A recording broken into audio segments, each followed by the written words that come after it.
Namah Parvati Pataye Govindanam Sankirtanam. Namaste everyone. I'm once again very happy to have you all here for another session of Srimad Bhagavatam. So we'll start with a prayer before starting the stories or charitrams of Bhagavatam. Om Shuklam Bhardaram Vishnum Shashivarnam Chaturbhujam Prasannavadanam Dhyayet Sarva Vighnobhashantaye. Gurur Brahma, Gurur Vishnu, Guru Devo Maheshwaraha, Guru Sakshat Parabrahma, Tasmai Sri Guruve Namaha. தென்னாடுடைய பெரியவா போற்றி எந்நாட்டவர்க்கும் இறைவா போற்றி சர்வஜா சர்வவியாபி பெரியவா சரணம் மாயப்பிறப்பருக்கும் மகா பெரியவா அடி போற்றி. ஓம் ஜன்மாத்யஸ்ய யதோ அன்வயாதிதரதச்சார்த்தேஷு அபிஜ்ஞः ஸ்வராட் தேனே பிரம்மஹிருதாயாதி கவயே முஹ்யந்தி யத் சூரயः தேஜோ வாரிமிருதாம் யதா வினிமயோ யத்ர த்ரிசர்கோ மிருஷாம் தாம்னா ஸ்வேன சதா நிரஸ்தகுஹகம் சத்யம் பரம் தீமஹி. மூகம் கரோதி வாசாலம் பங்கும் லங்கயதே கிரிம் யத்கிருபா தமஹம் வந்தே பரமானந்த மாதவம். Sorry, my voice is not good today. You have to tolerate my voice. So we will start with the charitram of Srimad Bhagavatam. In the last session, we have seen about Ambarisha charitram. Ambarishan, who is one of the great devotees of Sakshat Paramatma. Hearing about Ambarisha charitram itself, gives all the punyams of, Ekadashi Vardam, of having the Ekadashi Vardam. So, after Sukacharya, told this Ambarisha charitram to Maharaja Parikshit, and after describing this Ambarisha charitram, Sukacharya started describing Ikshvaku Vamsha, the progeny of Ikshvaku, Maharaja Ikshvaku. So, Ikshvaku was a devotee of, Swami Ranganathan. Swami Ranganathan means Mahavishnu. That is why, Sri Ramar chose Ikshvaku Vamsha. That is, Sri Ramar belongs to Ikshvaku Vamsha, Surya Vamsha. So Sukacharya, he briefly described other people's, other great men's charitram and started to explain the Ikshvaku Vamsha, very, described in a very big manner. So he started naming everyone in the Ikshvaku Vamsha. He takes everyone in Ikshvaku Vamsha. So, because, Sri Ramachandra Murthy, that is Kodandapani, Sakshat Rama, has chosen to take birth in Ikshvaku Vamsha. Then that means each and every person in that Vamsham or the progeny has done so much of punyam.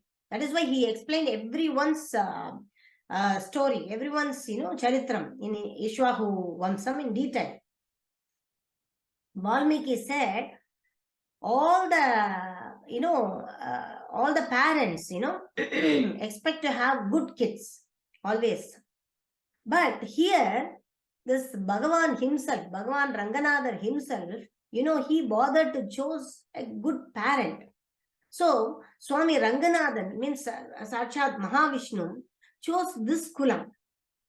So, Ikshvaku was a very big Punya Purushan. Maharaja Ikshvaku had, is a very, Punya Purushan, and Ikshvaku had 100 sons, of whom Vikukshi, Nimi, and Dandaka were the most prominent of Ikshvaku's sons. He had 100 sons. So, of the 100 sons, 25 became the kings in the western side of Aryavarta, a place between the Himalayas and the Vindhya mountains. And another 25 sons they become the king of the east of Periyavas. And these three principal sons, they became the king in the middle of the, in the middle. So, and the other sons, they became kings in various other places. So here what happened is, here in describing the Ikshvaku Vamsam, he is talking about now Vikukshi. See, during the month of January, February and March, oblations offered to the forefathers are called Ashtaga. This Shraddam ceremony is held during the dark fortnight of the month. Elders have said that the March month Ashtakai should be done, in particularly, this March month Ashtakai should be done certainly. So this is done for Vamsa Vriddhi, that is to have progenies, to have children, offspring. So when Maharaja Ikshvaku, when he was performing his oblations in this ceremony, he ordered his son Vikukshi to go immediately to the forest to bring some pure flesh. It is evident that in those yugams, that is before Kali Yugam, they offer fresh flesh of animals during the Shraddha. In Kali Yugam, it is not permitted, because Kali Yugam is such a yugam that our mind is always, contaminated. Mind is always contaminated. Mind will have dosha. So in those yugam, people are in the pure form. In this age, this Kali, 5 acts are forbidden. That is the offering of horse in sacrifice, the offering of cow in sacrifice, the acceptance of the order of, sannyasam, and the offering of oblations of flesh of animals to the forefathers, and and a man, and a man's begetting children in his, brother's wife. All these are forbidden in the Kali Yuga. They know very well that what will happen if these rules are, if you are okay with all these rules, then what will happen, they know already. So formally such an offering was allowed, but in this age it is forbidden. So here, what happened, Ikshvaku, he asks Vikukshi to bring fresh flesh for Shraddam, for conducting Shraddam. So Vikukshi went to the forest and brought the flesh. But, maybe due to the wandering in the sun or so, what happened? He ate. He became tired, wandering to find. He has to find out the flesh of he has to find out an animal. He has to kill. He has to hunt, and then he has to take the fresh flesh, isn't it? So he became tired. And so what happened? This Vikukshi, he ate little bit of flesh from the, whatever he has taken. He ate little bit of flesh, and Vikukshi offered this remnants of the flesh to Maharaja Ikshvaku. This Maharaja Ikshvaku, then he gave the flesh, whatever it is, to the sage Vashishta. Sage Vashishta is the Kulaguru of the whole solar dynasty, the whole Ikshvaku Vamsha, who was performing this Shraddam. Only this. So what happened? But the sage Vashishta, he is a sage. He knows everything. He has got that Jnana Drishti. So the sage Vashishta could immediately understand that the part of the flesh has already been taken by this Vikukshi, and therefore he said it was unfit to be used in the Shraddam ceremony. When King Ikshvaku, thus informed by Vashishta, understood that his own son Vikukshi has taken the food, or has taken that flesh, he became extremely angry, because in those days, this Shraddam is very, very important. Performing Shraddam for the forefathers is very important. It's considered as very important. Even today, it's very important. Thus, he ordered Vikukshi, see the Ikshvaku here, he ordered Vikukshi to leave the country, because Vikukshi has violated the, the regulative principles. So, since the Shraddham is also considered a very important thing. So by doing all these ceremonies to the forefathers, in those days, they got all the brave kids.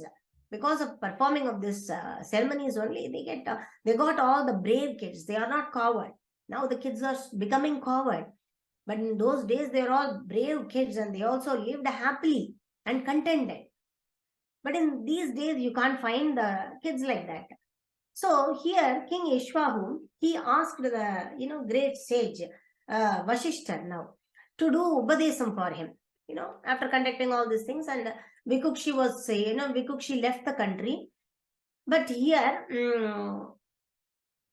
this Ikshvaku, after some period of time, he asked sage Vasishta to do Upadesam for him. Because sage Vasishta is also called Jabagar, because he used to chant Mahamantrankal. Always he used to chant Mahamantrankal. So sage Vasishta, he instructed King Ikshvaku, giving Upadesams about the absolute truth. And then the King Ikshvaku, after taking the Upadesam from Vasishta, he renounced. He became a yogi and he attained moksha. See, after his father's disappearance, Vikukshi returned to the country. And the Vasishta, what happened? He did Pattabhishekam to Vikukshi, and Vikukshi ruled the planet, the whole planet, and did various yagyam.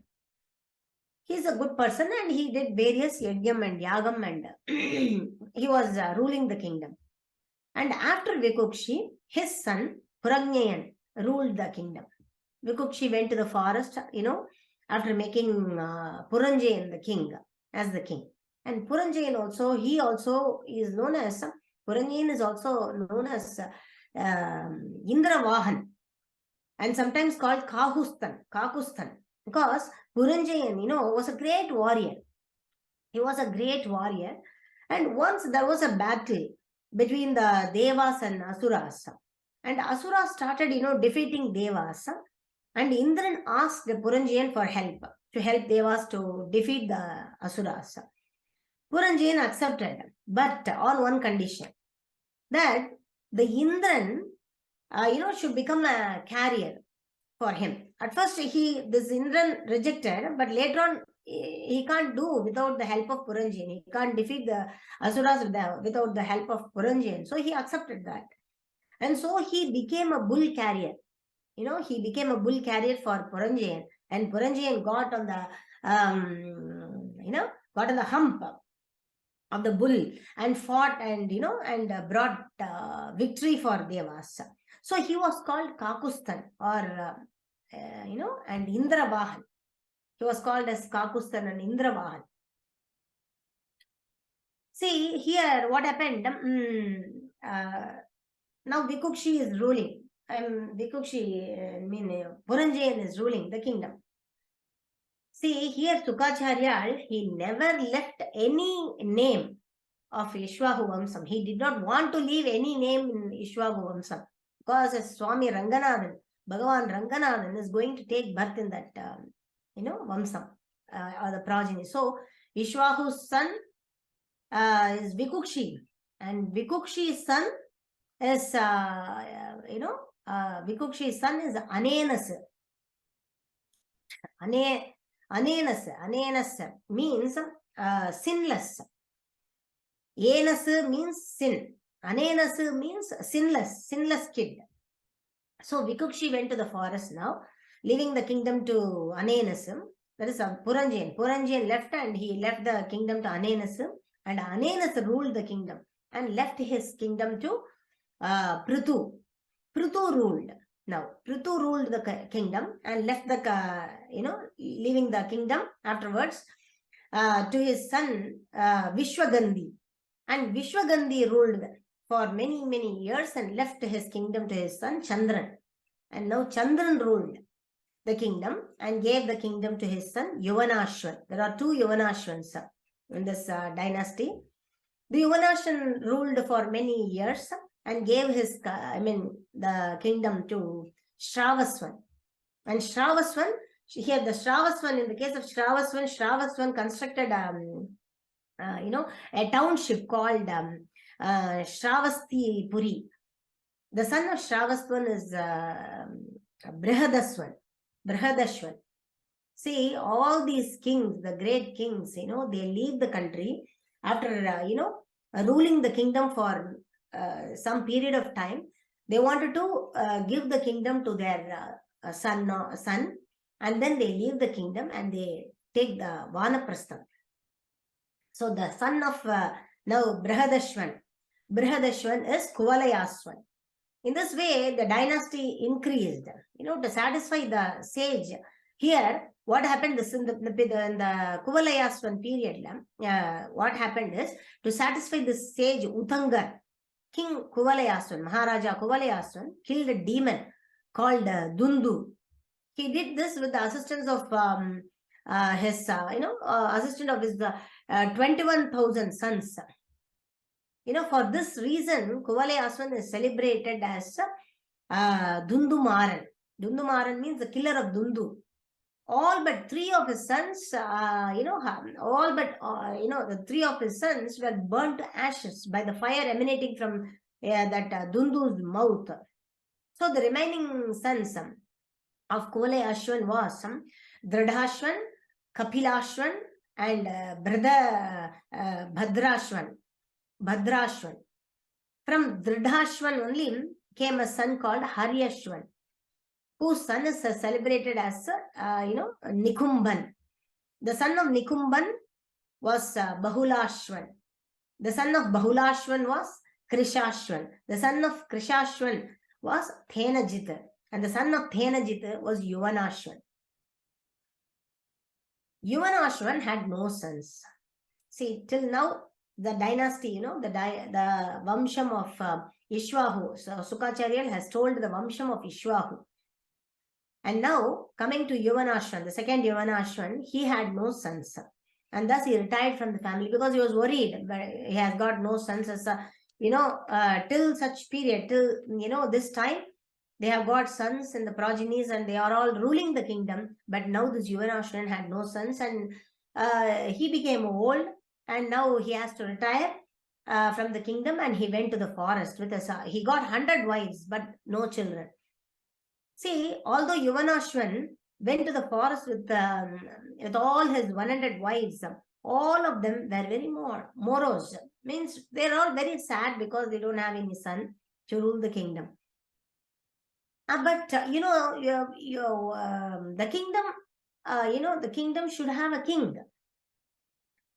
So all the sages, otherwise to maintain the dharma in the kingdom, a king should be there to rule the kingdom. So all the sages, they were also very sad. And when Yuvanashwan entered into the forest, the sages in the forest, however, thought, being very kind to the king, they wanted to do something for Yuvanashwan to get a son. So what happened? They sincerely and they attentively, they started performing a nishti or yajnam, Indra yajnam. In praise of Indran, they performed one yajnam. So that, the king might have a son. And during this yajnam, what happened? One night, the king became very, very thirsty. There was nobody there in the Yagasale. Everyone was sleeping and there was nobody there to assist the king. That is, bring a pot of water, means a tumbler of water to the king. So the king, he was wandering here and there in the Yagasale in search of water. So in the mid of the night, in the Yagasale, he was searching for water. And he could not find. And at last, what happened? He drank the Kalasa Tirtha. Kalasa Tirtha means this yagam is performed by the Brahmanas according to the Vedic rituals. That is, it is so potent that, that the sanctifying of water by Vedic mantras can bring about the desired result.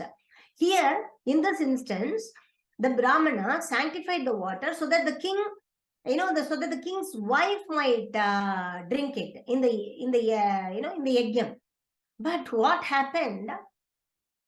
It's all by providence. The king himself, he went there at night. He was so thirsty. He was searching for water and he couldn't, tolerate that.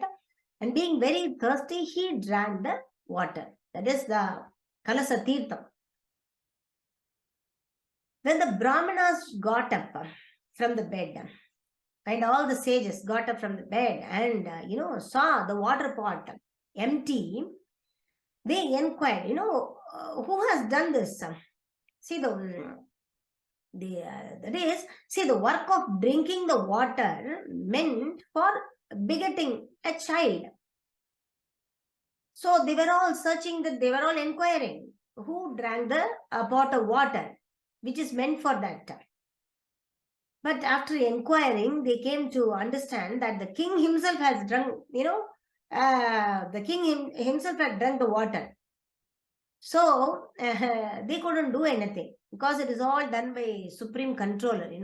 It's all not in our hands. We can plan so many things, but the ultimate thing will be desired only by God. We can't plan it out.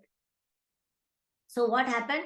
So the king, inspired by the supreme controller, had drunk the water. So they all exclaimed, alas.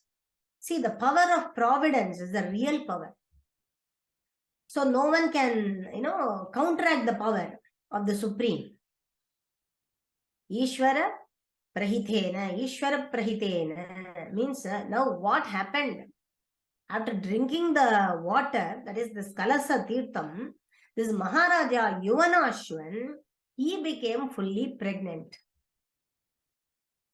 So, he became fully pregnant and he was all full and he couldn't, show his face outside. So he is all in Patni Salai. And he couldn't come out. He feels very shy to come out. And doctors, the doctors, they said that we don't know how to get the baby, out as they have not delivered. How to get baby, because they have not delivered babies from a male person till now. So we don't know. We don't know how to deliver a baby from a male person. So Yuvanashva got perplexed and everyone got perplexed. But the sage, but in due course of time, all the sages, they have all got mantras. Sages are very, very powerful. So all the sages, who are all very compassionate also, they took the baby out from the, from the lower right side of the abdomen. Right side of King Yuvanashva's abdomen. So because of the Asirvadam of all the, sages, because of the Asirvadam of Bhagavan, what happened? Sukacharya says, both the father and the baby, they didn't die. They were alive. Because of the Asirvadam of all the Bhagavans. Because this is all done by the providence only. Because of the Bhagavan only, it is all happening. But what happened after the birth, the baby started to cry. Because it wanted to have milk. Because it's in want of milk. So it started to cry. Nobody knows what to do. There everyone there became unhappy. Because the baby started crying and crying. Who will take care of the baby? So they said, but this yagam is done on behalf of Indran only. Isn't it? Indra Ishti. So that Indra Mahendran, he came there and who was worshipped in this yajnam, he came there and he solaced the baby. He said, do not cry. Indran said, do not cry. And the Indran put his index finger in the baby's mouth and said, you may now drink me, Mandhata. Thus the son of Yuvanashva was named Mandhata. He was a great ruler. Mandhata was a great ruler. That is, he was the cause of fear, for Ravanan and other, rogues like that. Mandhata is also known as Trisadasyu. The name is given by Lord Indran himself, Trisadasyu. he was so powerful. He ruled the entire world, he ruled the entire universe, consisting of all the 7 islands, without any second ruler, because without any assistance, he ruled the entire earth. So Mandhata, he begot 3 sons in the womb of Bindumati, and the daughter of Sashabindu.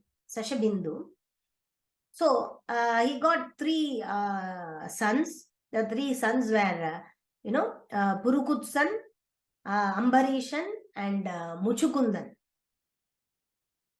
These 3 brothers had 50 sisters, who all, all the 50 sisters, they all accepted the great sage Saubhari as their husband. Now, this is the story of Saubhari now. This is the beginning of the story of, Rishi, Saubhari Rishi, sage Saubhari. This Saubhari Rishi was engaged. Once he was engaged in austerity. He was doing tapas. Deep inside the water, of river Yamuna, he went deep inside the water, river Yamuna, and he was doing tapas inside the water.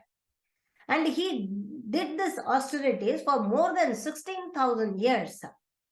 And after that, after so many years, he came out. He opened his eyes and he came out. When he came out of the tapas, it was a Varsha Rutu. And the Yamuna river was flowing in the, brim. And he saw all the, fish there, hatching the eggs and going, going one after the other as a family. It's a school of fish and going like that. It looks so nice to see. Feeling of this Varsha Rutu and seeing the family of fish and everything. What happened? He perceived the pleasure of family life. And, induced by this desire, he emerged out of the water, out of this river Yamuna. It is the whole, he was so old because, he was doing tapas for so many years, and he became so old and his flesh was all, it was all pale, and all the algae and everything moss and hanging in the body, and he was so old and he's like this, and he came out of the water. What happened? He saw a shepherd there. Shepherd, a small boy there, and asked her, who is ruling the kingdom now?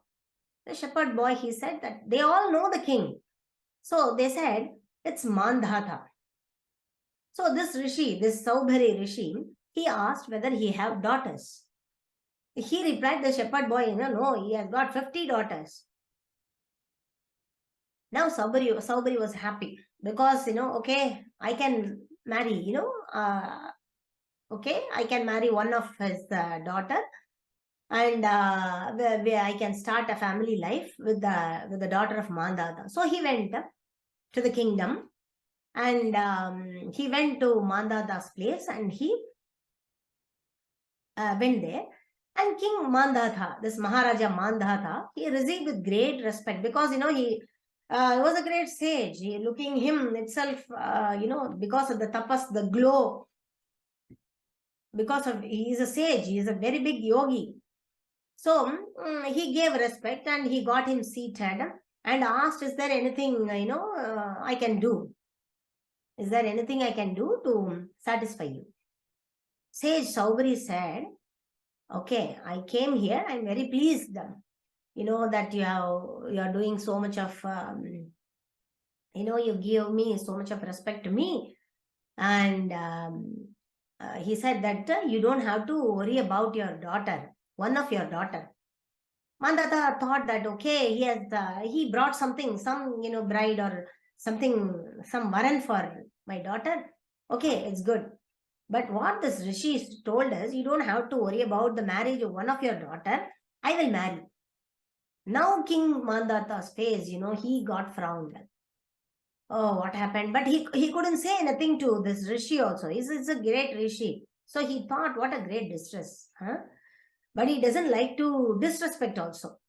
So the great sage, he was not willing to give his daughter to an old man. He was not looking good also. So he said, okay, see, this is a marriage. This is a marriage issue. So I don't want to talk much about that, because my daughters, they have to like you.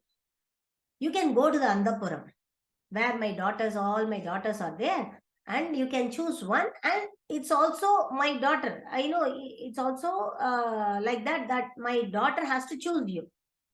So if my daughter choose you, then it's okay. Then we can arrange for the marriage. Mandhata thought that nobody will like him. Then we will arrange for the marriage. So the king thought, nobody will accept him.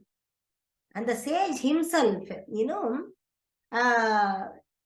sage himself, he understood because the situation, Mandhata thought the sage will understand the situation and he will leave. Okay, not telling anybody, he will leave. Okay, I don't want to say no. But, so he said, you yourself, you can go to the Andapuram and ask. Now, Saubari Munivar, that is this rishi, thought, oh, this is okay. So now the king, I'm now, I'm now feeble because of the old age. My hair had become, has become gray. My skin is slack. And my head, always trembles like this, like that. And besides, I'm a yogi also. I am a big yogi. I'm a tapasvi. So therefore, no woman will, they do not like me. No woman would like me.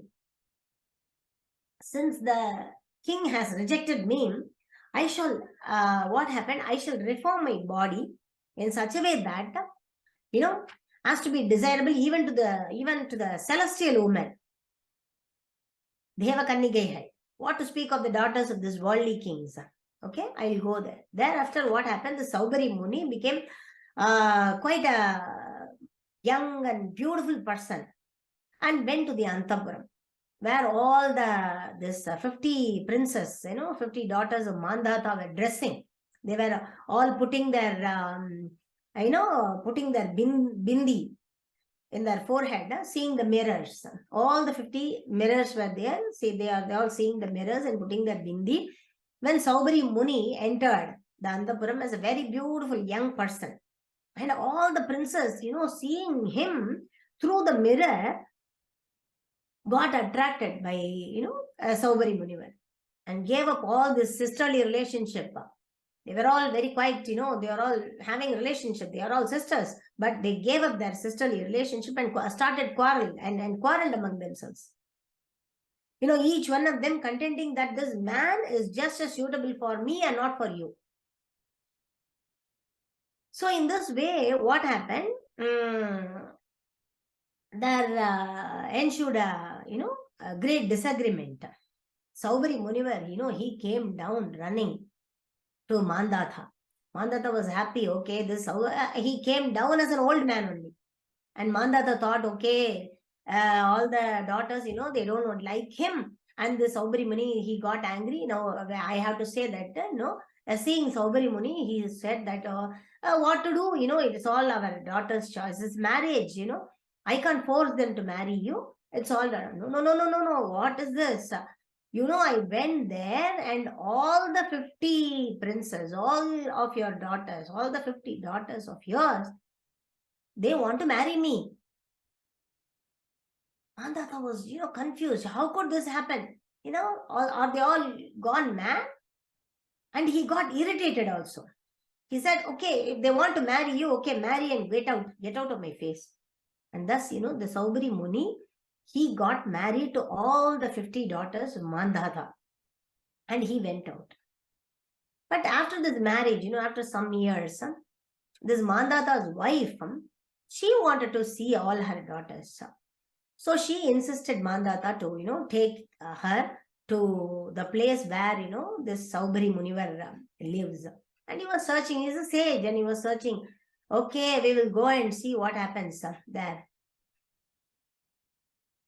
So Mandhata went with his wife to see how the daughters, live a life with an old man.